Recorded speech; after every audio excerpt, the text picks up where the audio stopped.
Well, zippity doo dah. Would you looky there?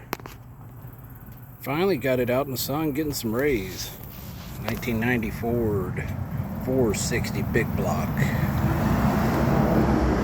We painted it two-tone. It's a Victory Red and Galaxy Gray. They worked well together. It's my buddy Massey's.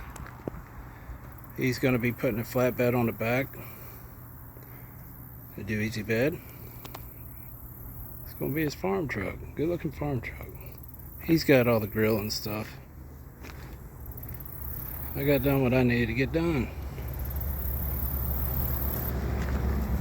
There you go. Grow some bikes.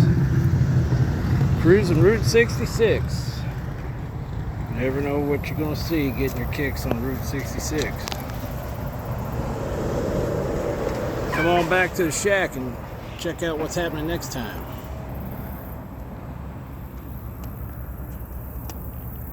Here we go again, on to the next.